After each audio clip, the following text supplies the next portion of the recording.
There is always an incentive for people to be saying that is the number one most scary thing and that we must throw money at it. And I think that's the problem. Like, I don't know that I feel particularly hopeful, but I do feel particularly angry, and I do feel particularly motivated to not have this be the status quo.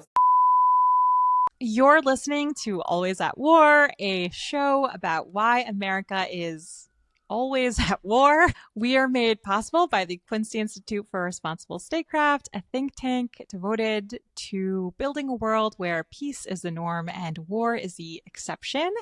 I'm Courtney Rawlings.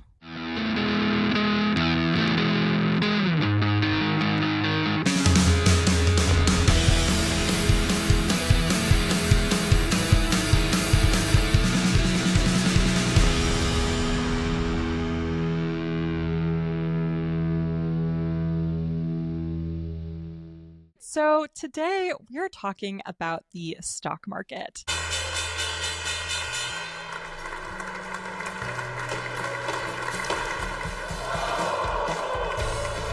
And before you ask, Courtney, what does the stock market have to do with America's addiction to war? I'll go ahead and just assure you up front that it most definitely does. Because we're not just talking about New York City day traders munching on $26 sweet green salads while wearing their fancy Patagonia vests. No, no, no. We're talking about your favorite Congress members, like California's Nancy Pelosi, best known for shattering the marble ceiling, whatever that means, while sporting kitten heels and her, quintessential pair of $20,000 pearls, and the occasional kente cloth, if you're watching. Or maybe we're talking about, Texas's beloved all-American businessman turned congressman, Pat Fallon, who, at least according to his website, would rather be muddying his boots herding cattle than reading the briefs of the House Armed Services Committee. But I hear you still screaming, excuse me, I do not understand what our most esteemed congresspeople like Pelosi and Fallon have to do with the stock market, let alone what the stock market has to do with America's war machine. Well, between them and approximately 50 other members of Congress, they've traded between 24 million and 113 million worth of Pentagon contractor stocks. And that was just in 2024. Yes, you heard me right. The same lawmakers who vote to send billions in military aid to Israel and who want to bomb the living crap out of places like Yemen are personally invested in the companies making the missiles and fighter jets that our tax dollars foot the bill for. And somehow, miraculously, these congressional portfolios consistently outperform the market by margins that are truly inconceivable and would likely shock even the most seasoned investors. Now, defenders of this practice will tell you that these lawmakers aren't personally placing the trades, that it's all handled by third-party financial managers who operate independently. Senator Tommy Tuberville, for example, insists his financial advisors are responsible for his impressive weapon stock portfolio valued at up to $245,000. I mean, who amongst us? I guess the question is, should we be taking Coach Tuberville, and his colleagues' word for it? I mean, it would be pretty unethical if, say, Tuberville allegedly used his classified briefings as a member of the Senate Armed Services Committee to sell off his Microsoft stocks just 2 weeks before the Pentagon canceled the company's $10 billion contract. I mean, who would do that? That's just too corrupt. And maybe we should give Representatives Kevin Hern and Kathy Manning the benefit of the doubt. So what if they happened to purchase Lockheed stocks moments before it was announced that the company had won a nearly $11 billion contract with the Air Force? Perhaps that's all just a happy coincidence. And who's to say that Pat Fallon couldn't fairly oversee a hearing concerning a Boeing-made crash-prone Osprey helicopter, despite owning approximately $250,000 worth of Boeing stock? I mean, if they're sure this is all being done by totally removed third-party traders who make hordes of cash with these perfectly timed trades, then who are we to judge? Anyways, I think it's time to put everyone's mind at ease by bringing on my most esteemed co host and see what he makes all of this alleged conflict of interest. Alex Jordan, willkommen. Hey, thanks, Courtney. Have you made millions of dollars on the stock market recently? I have not, but I do have to show you something that I saw yesterday that I don't think you've seen. I want you to describe it for those who aren't watching. Um, okay, this is a Twitter, aka X account called Nancy Pelosi Stock Trader. We are so back. Oh, this is from yesterday. We're so back. According to QuiverQuant, Nancy Pelosi has made $4.7 million in the stock market today. That's 26 times her yearly salary in one day. I mean, wow. That's so... cool is the word I'm looking for, right? That's so cool. Yeah, it's really cool. I'm just so happy for her. It's so relatable. I too made 4.5 yesterday. I didn't want to tweet about it. Think about how much Jenny's ice cream that come by. I don't know if you're familiar with the account that I just sent you, the Nancy Pelosi tracker. No, but apparently I should give them a follow. I think they have 1.1 million followers. It's hugely popular. It's one of these big accounts on Twitter that gets like tons of attention because Nancy Pelosi has become kind of known for her well-timed investments and trades of stocks of all kinds. So, the 4.5 That's such a nice way to put it. Well-timed. They're very well-timed. Impeccable time. What kind of gave me impetus to make this like our third episode is just how much interest there is. 1.1 million followers, for instance, on X, in how Congress people like Nancy Pelosi allegedly use their insights to make hordes of cash. In fact, the people who started the Pelosi tracker that I just shared with you started their own app called Autopilot. And first of all, I'd never put these two things together, but I'm like scrolling TikTok and you see these ads like yesterday, Nancy Pelosi made, for instance, $5 million off trading X, Y, and Z stock. Wouldn't you like to do that? The ad is literally like trade like Nancy. Literally. And at first I'm like, I can't tell if this is serious because like no one agrees that our Congress people should be, maybe I shouldn't say no one. Obviously the Congress people agree they should. No one really thinks this is good, right? Yeah, you don't meet a lot of people who are like, God, I hope our public servants are cashing in. Allegedly cashing in on the knowledge that they have. From these I should briefings. Get like an allegedly soundbite for this episode. Allegedly. Basically, like the Pelosi tracker people, it's like this group of, ragtag young gentlemen kind of came together and put all this like their own personal watching of Pelosi's congressional, trades and put them together so that normal people like you and me can invest like Congress people. And so you can literally sign up, put in as much money as you want, and you get the same returns on investment that Pelosi gets. And just like to throw this out there, the Pelosi tracker portfolio on Autopilot, again, that's the name of the app, was up 42% in a year. So obviously that like 42% significantly outperforms. Yeah, I mean it's kind of shocking. I think that's how Autopilot has gotten so much interest. It's like if you just did exactly what our Congress people did in the stock market, you're not gonna lose money, really. Like, bro. I mean, obviously, I don't want to say that outright, but certainly if you do the Pelosi portfolio, I think the average return on a standard kind of blind portfolio investment is like 8 to 10. And so, 42 is kind of nuts. 42 is kind of deluxe, kind of raises some eyebrows. So like the Autopilot app, you can see the kinds of trades that people like Pelosi, but also, a whole bunch of other Congress people are making. And what you'll find pretty quickly is not too much, but a pretty substantial portion of those stock trades are in defense contractors like Boeing. I mentioned these in the opening, like Boeing, Raytheon, etc. General Electric, Honeywell is a big one. And that's to say that people like Pelosi invest in places like, let's say, Boeing, who make, who make money when the Pentagon gives them money for them. Like a large portion of their portfolio is from the Pentagon. So they make money when the Pentagon makes money. Congress people who own this stock are the ones who make the decisions, right, about who's getting these, huge Pentagon contracts. Or at the very least, they know that the Pentagon contracts are coming or going.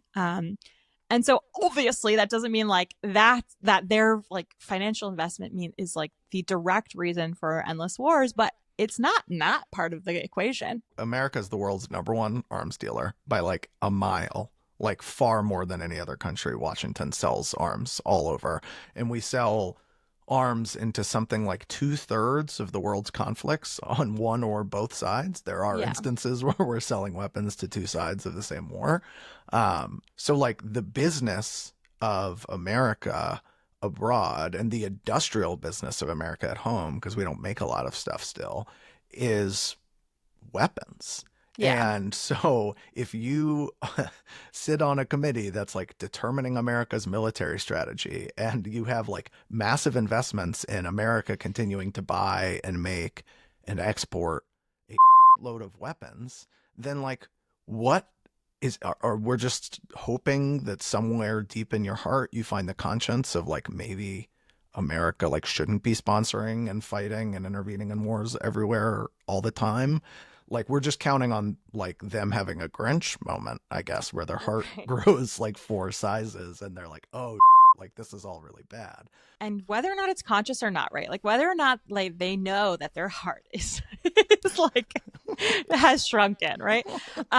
They like it would hurt their bottom line to even talk about ending a war, to talk about intervening in reducing American interventions, to talk about cutting, for instance, the Pentagon budget. That is a threat to their bottom line. And again, whether or not it's conscious in their head doesn't matter, because that's such a good point. Like it's not even just acting, even talking about acting as if there was a universe in which Washington was like open to slashing military spending. That in and of itself would like crush their bottom line. So it's not even that they're not like acting on it. It's that they can't even like rhetorically be open. That is what makes this topic, I think, so interesting to so many people. Like I was shocked when I saw that 1.1 million people are following the Pelosi tracker.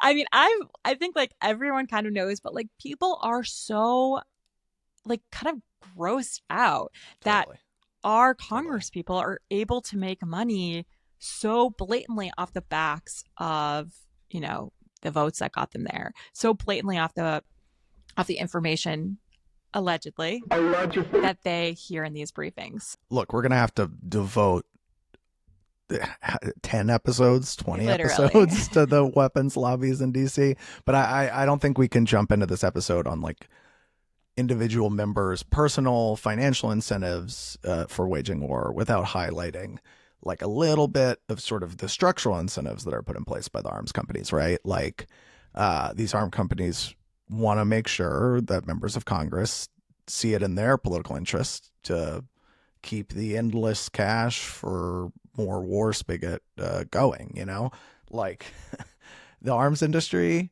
This stat always blew my mind. It hires about 700 lobbyists every year. So that's more than one lobbyist for every member of Congress. And it's not just the lobbyists. It's not just the sending cash into campaign coffers. It's also that these arms companies will often hire former members of Congress, former Pentagon officials to sit on their board and help them make introductions with the right people in Washington and just keep greasing the wheel of cash goes out of taxpayer accounts and into the pockets of all these weapons contractors. Right, like the Mike Gallagher's of the world.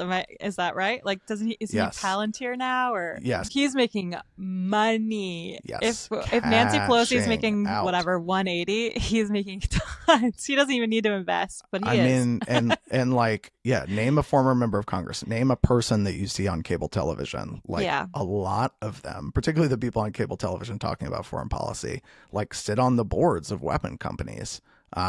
So again, like how we talk and think about foreign policy, let alone how we govern it, is like structured in part by people's personal financial incentives and like the many sprawling apparati of the military industrial complex. So, like on the Republican side, we have people like, Oklahoma's Kevin Hearn, who owns 302,000 in Lockheed Martin and 600,000 in RTX, aka Raytheon. And then on the other side of the aisle, we have John Hickenlooper from Colorado, who owns, up to $250,000 in RTX. So it's like across party lines. And that's a lot of money. They're not only do they own hundreds of thousands in defense stocks, they're also sitting on the, committees that are directly responsible with how much money companies do or do not get in Pentagon contracts. I mean, what gets me about this, besides like what you said about just like the blatant, how is this allowed of it all? Like, I do think that there is, and you said this earlier, like there's like a lot of popular, rightly so, like upset and awareness about sort of like legalized corruption and like pay for play in Washington and how money drives like our policymaking process. And I think people have like grasped that when it comes to certain amounts of issues, and they look at certain issue areas and they're like, oh, definitely like big X or big Y is like buying the right policies in Washington. But I think what's important about this, like vis-a-vis war and military spending, is it seems to me that like foreign policy is one of those things that like our cultural or the American consciousness and system like raises it above these issues, like as if we still imagine that like our foreign policy is driven by something greater than like some of the like very venal and direct corrupt incentives that drive other policymaking in the federal government. Like we like to think our foreign policy is about more than that. It's about leading the world. It's about upholding the rules-based international order. It's about all of these high-minded things. And like, it's really important for the execution of American foreign policy as is, which is to say like destructive and bad and like corrupt and stupid in like 1,000 ways, that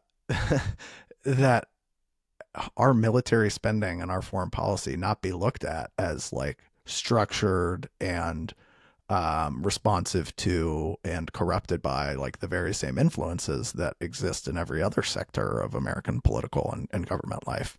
And it's just not true. Like these same corrupt incentives like exist and arguably are like even stronger because we're looking at a sector of American business that is like so deeply reliant on US government spending. Like that's the whole kit and caboodle if you're Raytheon. It's Congress paying for you to make weapons for America and also make weapons that America will sell to other countries. And your whole bottom line is dependent on what the government decides for you.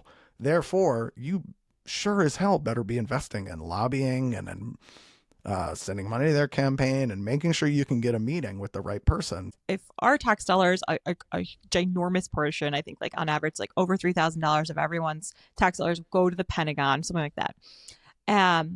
That money, that pool of money is then decided upon by these Congress members who own stocks in defense companies. They decide, okay, are we going to put this pool of money in this defense stock or this defense stock? Well, I own both. Let's do both. Okay, whatever. And so they're using our money to boost their own returns. Like we do not see returns on investment for, our buoying of the Pentagon. All we see is, the depending on where you're coming from, maybe your son or daughter is fighting in the military. All we see is, prices maybe going up. Like there is, we see, war footage of children dying in these war zones that we sent weapons to. That's our return on investment. Mm-hmm. But if you're a Congress member, you might have seen $100,000 last year simply on returns from investments that you basically took straight out of the American people's pockets. Yeah, so I think that's like a really perfect system. Yeah. So what we're saying is that this keep works it going. Great. Don't change anything. Yeah. War is profitable, and that's why a large reason. I'm not going to say it's the whole reason, but it's a huge reason why America keeps fighting them. Well, answer this. Are we making progress? All right. I assume this is about to get fixed, right? Oh, God. You tell me. I can't think of any good things happening. Yeah. Wait, hold on. Courtney, I've Yeah. got the perfect person for this.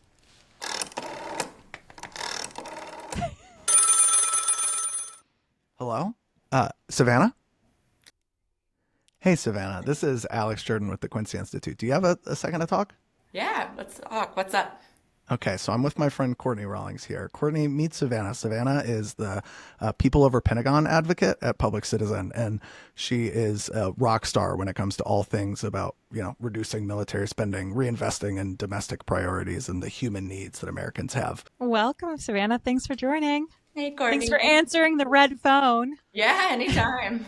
I guess, my question is, to open us up, to begin this convo, Savannah, beyond the obvious ethical concerns, what specific, psychological or decision-making biases might affect lawmakers who own defense stocks when voting on military appropriations or authorizing military action?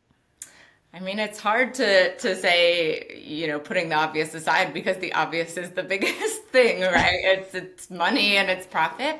I think there's a lot else going into it, though, which is that, one, the system has been set up in this way such that if you're a new member of Congress, you get indoctrinated pretty quick that this is the way to operate. Obviously, you're not getting a crash course from your buddy on here's how you own and trade stocks related to our work here, but you do get the sense that you're going to be visited very regularly by lobbyists that work in this space, that you need to not be soft on defense, that, part of your priority is, looking at this space with discernment. And also it is pretty much industry standard for members of Congress to, absorb this type of influence and bring it into their day-to-day work. And so although there are really diligent people pushing back on it, I think it's really, the way that things operate. And I think on a, more psychological level, you have to just remember that these are people, and there's a little bit of a recency bias component to it too. Who are they talking to on a regular basis? Who has, in terms of these defense contractors, the capacity to have people in and out of the office, to be campaigning for them every time, they run their reelection, which for House members is so, regularly. So I think there's also, who do they become familiar with? Who do they see throwing around money and changing things? And then they realize also that they are very much a conduit of that change too. Obviously, there's these moneyed interests at play, but I don't think a lot of people that are good people are purely thinking in financial terms. There must be oh, this is for safety. I'm investing, say, in safety. I'm purchasing stocks in what's clearly a newfangled project that is definitely going to keep America safe. It would be, a bad, decision financially and morally not to invest in nuclear modernization or the F-35 or something. So, and that's the same story that they're telling themselves that they then tell their constituents and they tell the media. 100%. And that perpetuates this myth. I mean, you have to believe in what you're selling. The best salesman believes in what he's selling, right?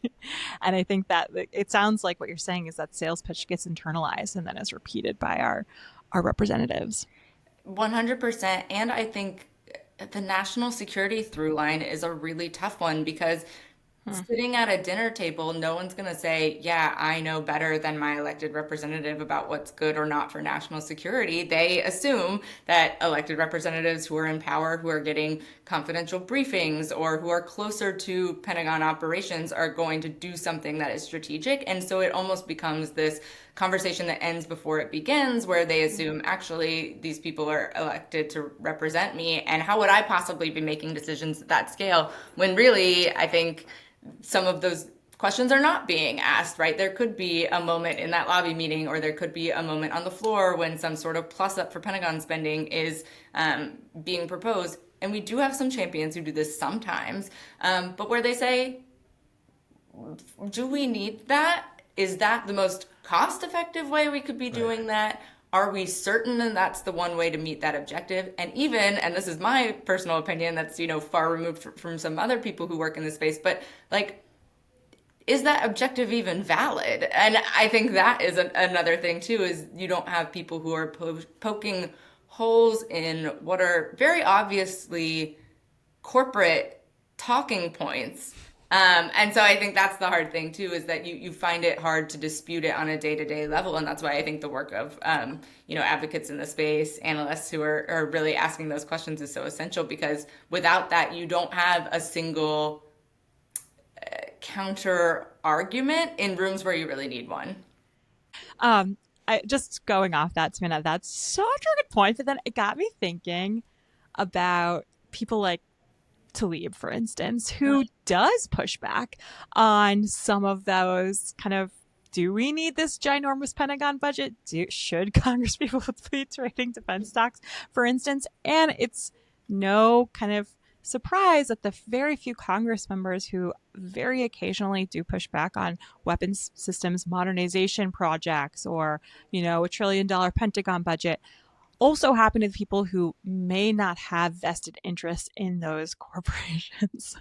And so it's like, it makes our thesis, it's kind of proves itself immediately. Could you walk us through who's pushing for those, for further regulation?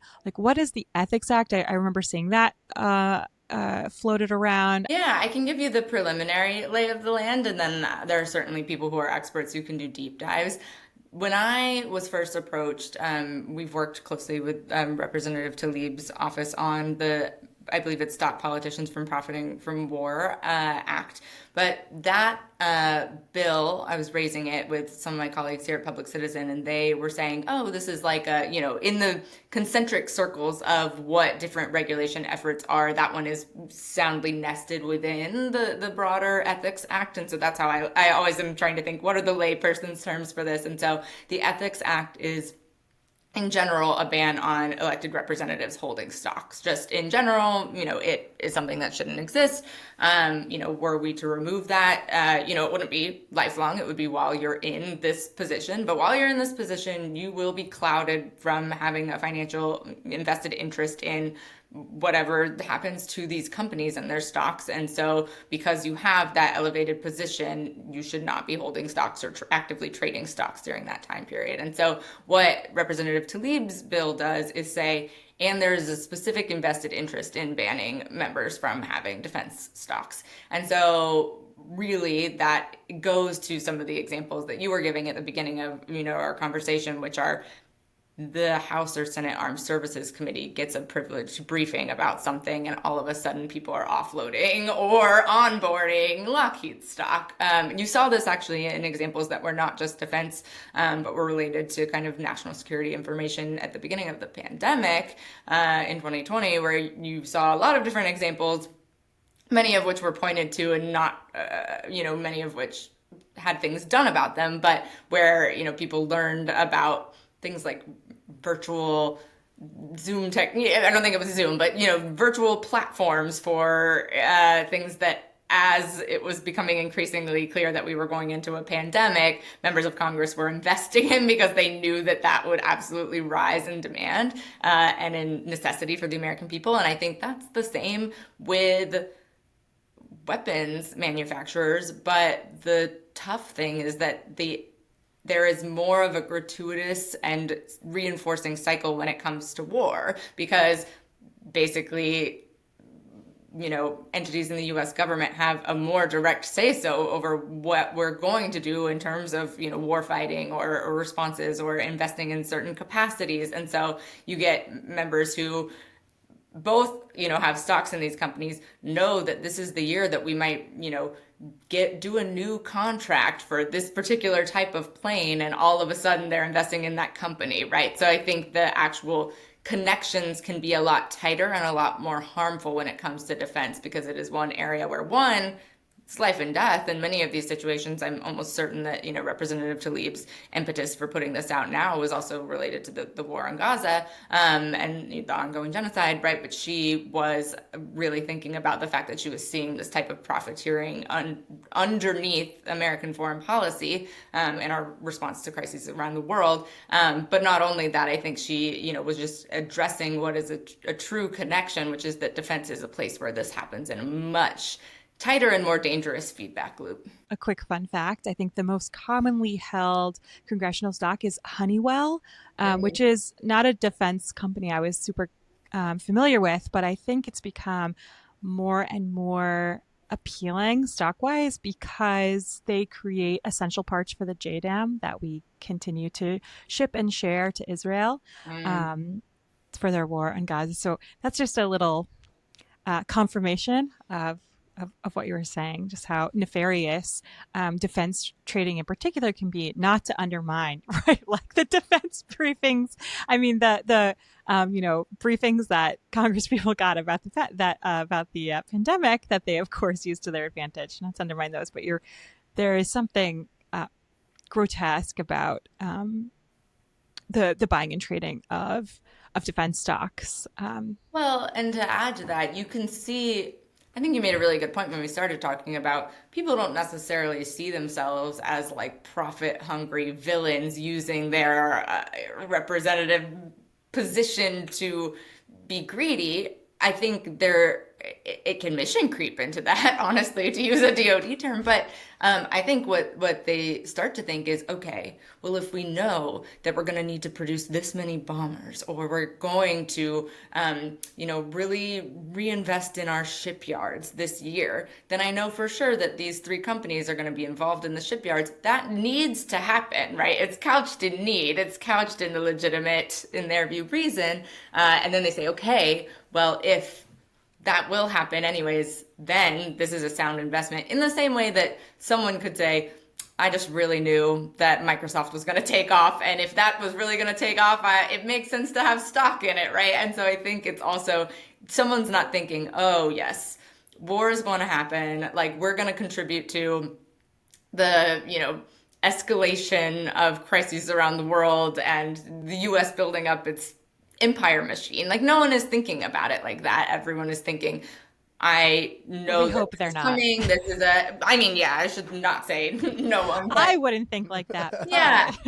Well, I think for anyone who wants to have a clear conscience, you've got to have your own internal rationalization for why you're participating in something like this. So anyways, all that to say, I think it makes a lot of sense that's how people are kind of putting it forward. And when I say people, I mean elected representatives. I was going to share one thing that I'm particularly lit up about, because we're working right now to look at some of the more Silicon Valley, like tech-y defense contractors. That's something that Public Citizen is focused on really closely. And we're looking a lot at, how some of these, like, we've been calling them little guy contractors that kind of like entered the space, and we're like, man, the big five, defense contractors get all this money, but we think we have innovative technology that should be used. We should be using AI or new tech in our systems, and we should also iterate as fast as a Silicon Valley firm would.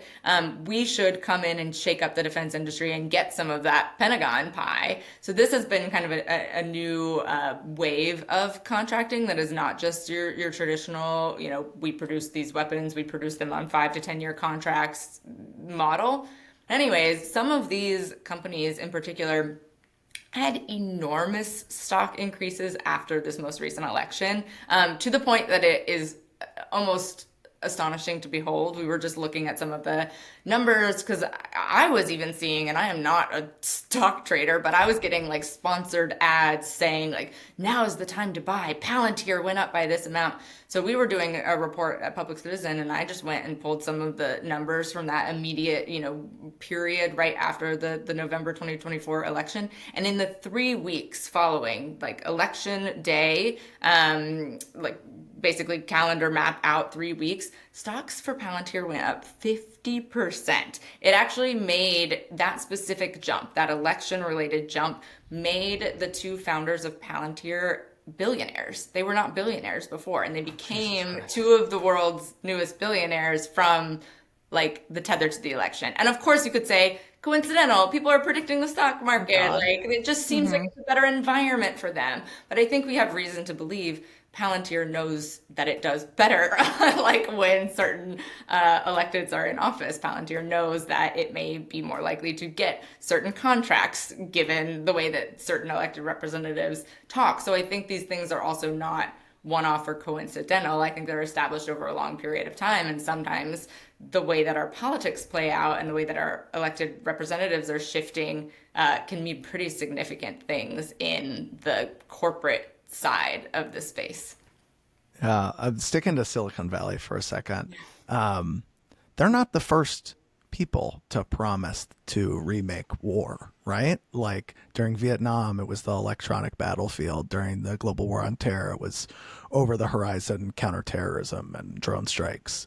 This is not like a new pitch for Washington, but it does seem to be one that always works for the contractors. Yeah, I mean, when you say it's not new, I'm like, this specific thing isn't new, but exactly what you're saying, you know, the actual pitch of if you don't innovate on X frontier, we will be behind YZ countries is the whole bag. I remember, I haven't talked about this in a while, but my undergrad degree is actually, I went to UNC Chapel Hill in North Carolina, and my program was a program that people find fascinating. It was peace, war, and defense. So that was all one major, peace, war, and defense.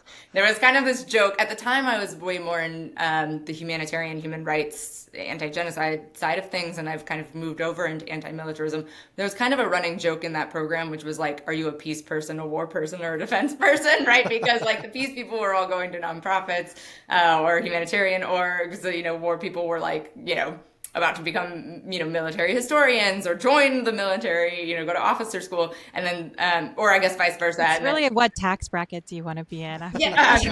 The thing that was really fascinating there was at the time, I remember being young, bright-eyed, trying to really take the security side of things seriously so that I could be a deft, you know, savvy human rights advocate. And there was this whole thing about, you know, the new frontier is cyber. The new frontier is cyber. Like if we don't invest in cyber capacities, we're going to get hacked. We're going to have our systems overloaded. Like cyber warfare will be the be-all, end-all. And at the time I was, and I think there's some merit to it, right? Of course, I don't want to undermine where there's legitimacy, but also it was extremely exacerbated, I think, threat inflation. And so I was like, yes, cyber. And then, you know, got a few years into my career in DC, and you started hearing people just saying like, whatever capacities China is developing, we have to be combating China. We have to be, you know, really, you know, navigating, you know, the South China Sea and the Pacific, you know, domains. And so I think then, you know, in the pivot in the last few years too,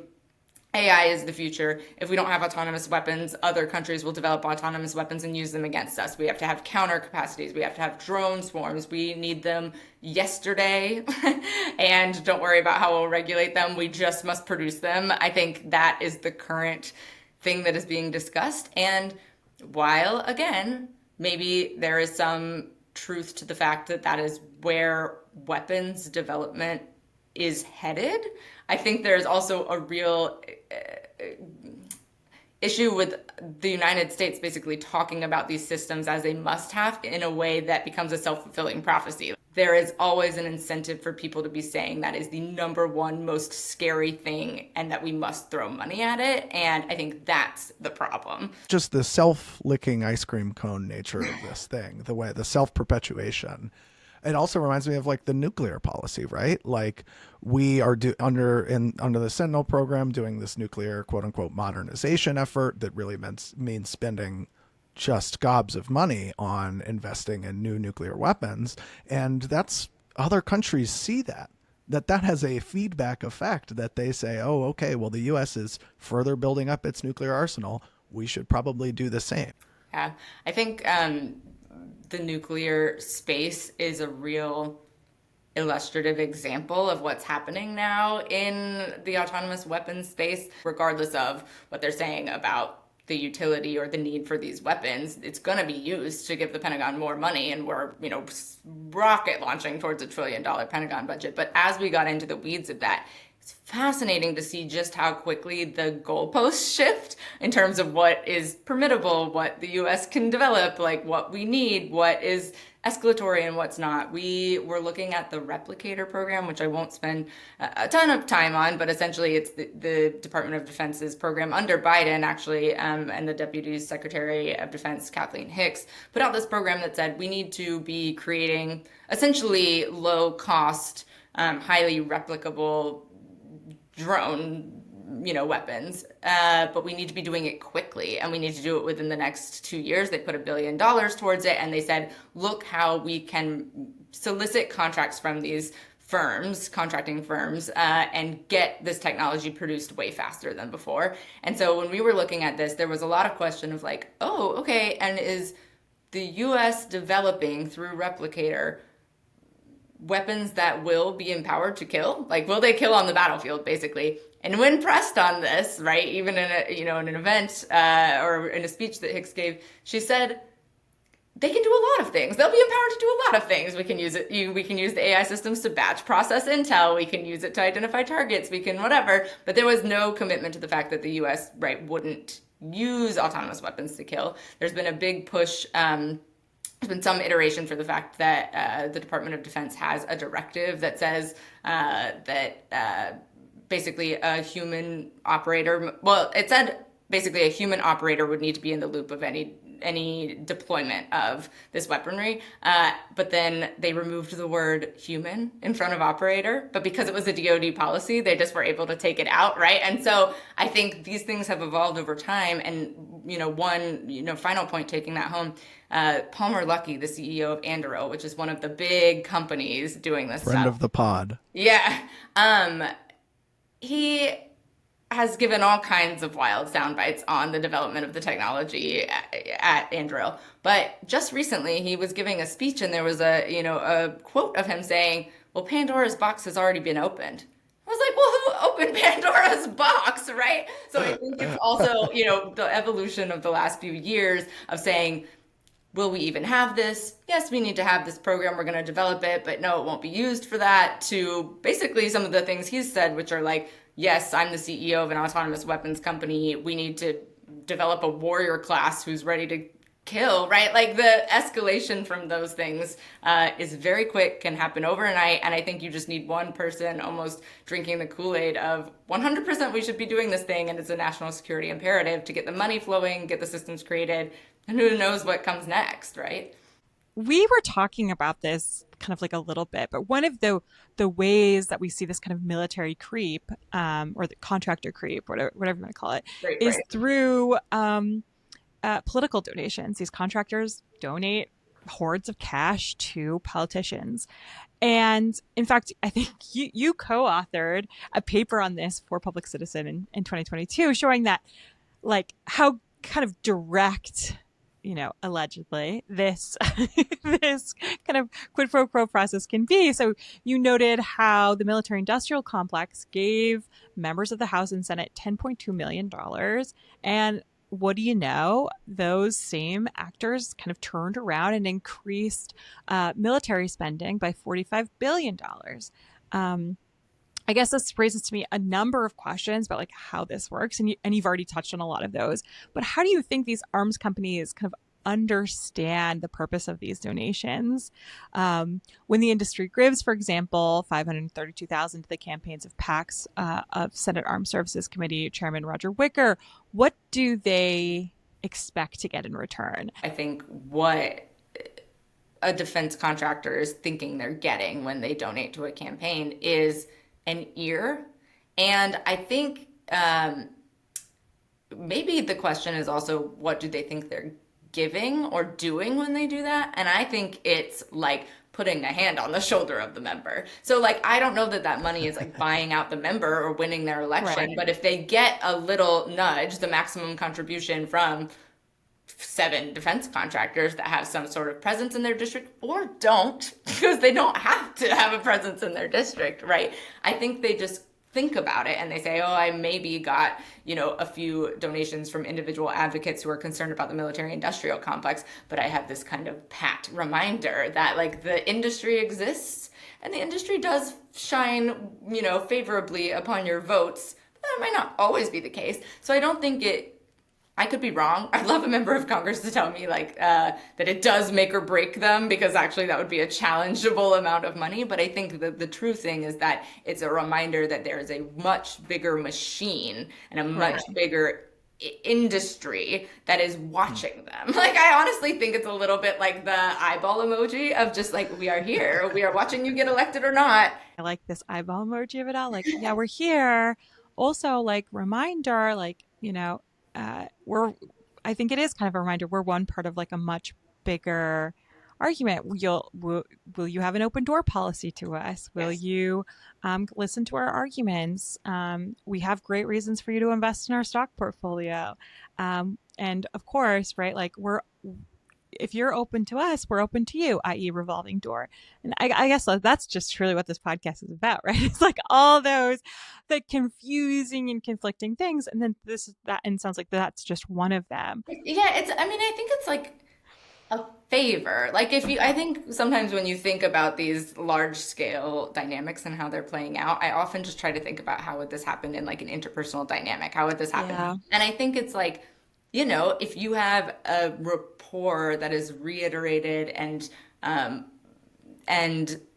reinforced is maybe the word I'm looking for, repeatedly throughout a year, then you're more likely to continue that dynamic. So I think it's a little bit of the equivalent of, hey, can I call you for something? Okay, on a macro level, but hey, can I call you for something? Okay, great. Can I drop you off dinner because I, had some left over? Okay, now I feel more comfortable asking if you'd watch my dog. Like, it's that dynamic, but creating an established channel of favors and good graces across these companies and the elected. It's like, obviously we can't peek into their brain, but we do see their actions. And like, a lot of these congressional actors who get any amount of donation, they tend to act in one way and one way only. And that's like as war hawks. Well, and I think the other thing, I said this at the very beginning of our conversation, but if you're thinking carrots and sticks, like, it's kind of our job to give carrots in the other direction. And it's kind of our job to give sticks to taking this type of influence. And I think that's the thing that we just tend to be outnumbered and outfunded in. And I think there's amazing work happening in spite of that, despite of it really. But I think that's the place that we stumble, is just until there's a political constituency that is campaigning as regularly, making the compelling case for not investing in some of these things, asking for things like the Pentagon to be audited, asking for contractors to not be receiving 3 times the amount that a civilian would for the same job. I think until there is growing consensus, and that's a lot of what our coalition People Over Pentagon, pushes for, but until that counter force has been developed, then of course it's going to, like, the incentive structure just slides into giving the military industrial complex favors. So I think there is amazing work being done here, and the members that are willing to speak up about this are extremely courageous. They are basically seeing that, automatic track that's being generated for them and choosing to fight an uphill battle because they believe that that's not something that they want to partake in. So it's enormously powerful that they're even doing that and setting the template for it. But I think our job is to make that like downhill slide into taking this influence less palatable over time, or even more, like, I'm opinionated about this, but like more harmful for them. Like, they should be hearing negative things when they do this. They should be, when you have situations every year where there's already a request that increases money to the Pentagon, and then Congress itself will add money. Like, historically, this has been to the tune of $20 billion, $30 billion on top of what the Pentagon already requested. It's just these astronomical increases. And I think it should really hurt for a member to vote for that. And I don't know that it really hurts them yet. I think we're working on it. But I think that's the other thing too, is, we can talk all day long about the entrenched, frustrating, corrupt nature of these systems, but also, like, we are players in the system. And I think we have collective power to push back on and insist that we don't want the system to operate in this way. So obviously it's a very uphill battle, but I think, one of my favorite quotes that I think about a lot in this work is actually a Mr. Rogers quote. Aw. He said, try your hardest to make goodness attractive. And then he said, this is one of the hardest things you'll ever try, basically, I think, and one of the hardest tasks you'll ever be given. And I think the addendum to that is, okay, in your process of trying to do that, you also have to make corruption or malevolence unattractive. You have to make that a thing that is not cool to do, basically. And I think we're not yet there, but that is to your question about Tlaib's bill and some of the really interesting efforts that are going on right now, where you have members who are more empowered to question a nearly $1 trillion Pentagon budget than ever before. It's some of that work. It's a member should now think, ooh, am I going to get, kind of called out for, voting for an increase to the Pentagon? I don't think they were thinking that even 5 years ago, certainly not 10. That's part of the problem. But I think creating that countervailing force where it's actually unsexy, embarrassing, hypocritical to take this type of influence, that's the real ticket. It's not often that we have, well, so far, that anyone has sounded anything resembling a hopeful note. So it's oh, I don't know. I'm not put on me. That's a lot right now. But I just, there's a sliver of optimism. We'll take it in this line of work. Almost, honestly. and if not optimism, necessity, right? I don't know that I feel particularly hopeful, but I do feel particularly angry, and I do feel particularly motivated to not have this be the status quo. So I think, if anything, that's where we try to have our organizing optimism come from, is just well, if not this new thing we're proposing, then the current thing? Absolutely not. Yeah. My optimism has a little asterisk on it, but it does feel imperative to. No, I'm a serial optimist. It always lets me down, but it also keeps me going. Yeah, we have to have our own reinforcing cycle where you're maybe this could be fixed. Oh, I don't know. Maybe today's different. Yeah. No, but okay, I'll keep trying. Maybe Military tomorrow. industrial reform queen.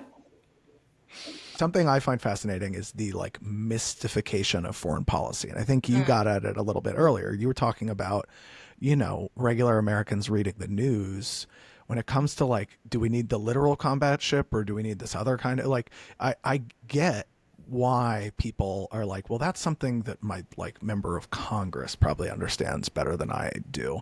But I don't think that Americans have the same instinct or incentive when it comes to programs that touch our lives more obviously, when it comes to talking about healthcare or talking about other things that are in the realm of what the government provides for the American people. Foreign policy is supposed to be under providing security for people. Yeah, I think the thing I was going to say is exactly what you got at the very end of that question, which is the safety rationale. I think if people have a sense that they don't understand the specifics of a military acronym or a specific program or a specific reason why we might need it, but they are told it's urgent, it's a national security threat, and it will keep you safe, I think there's not a lot of questioning of that because people don't feel like they have the expertise and it sounds legitimate. I think when it's presented as something that's values-based and being safe and being secure and investing in your fellow community members is put forward as a thing that you can either say yes or no to, people are going to say yes.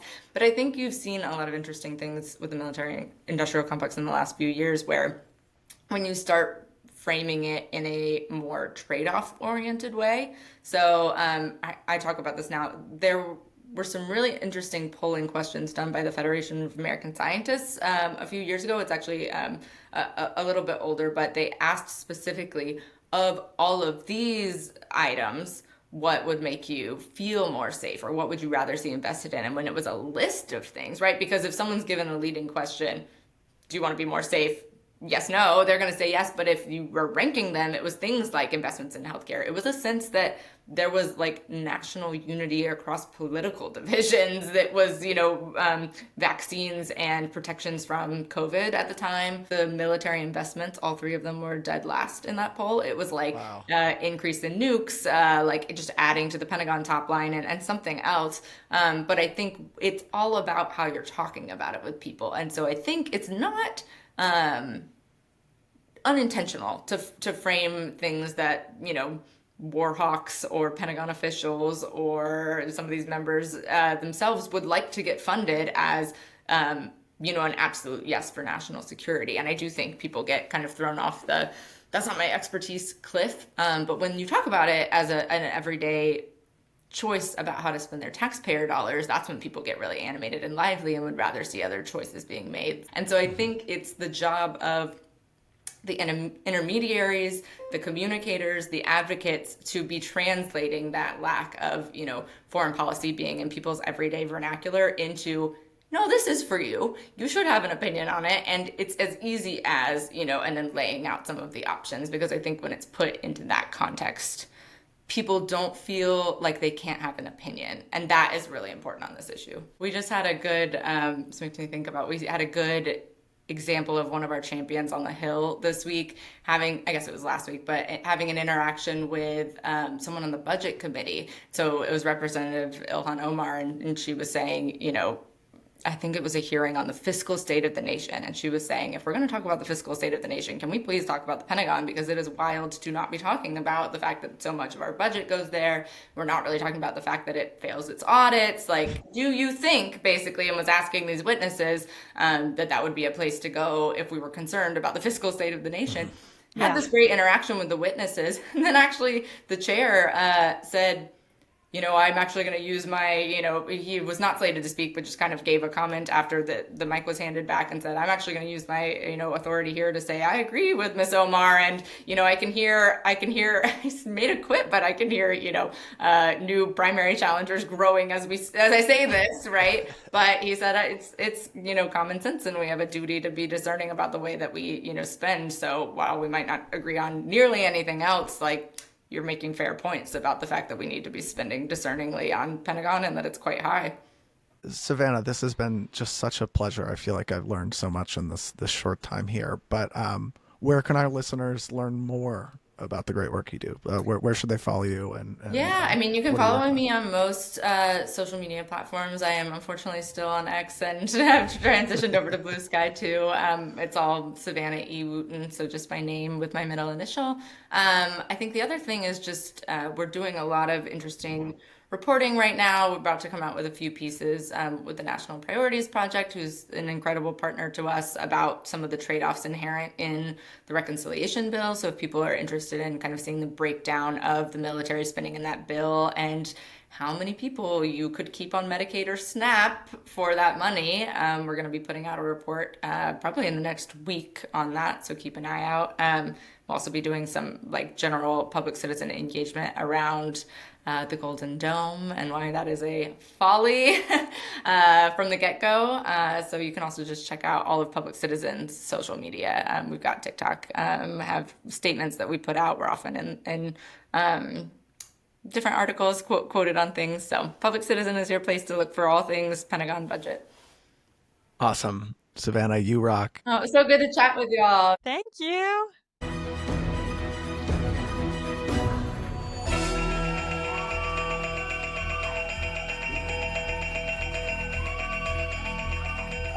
Okay, Courtney, anything else before we head out here?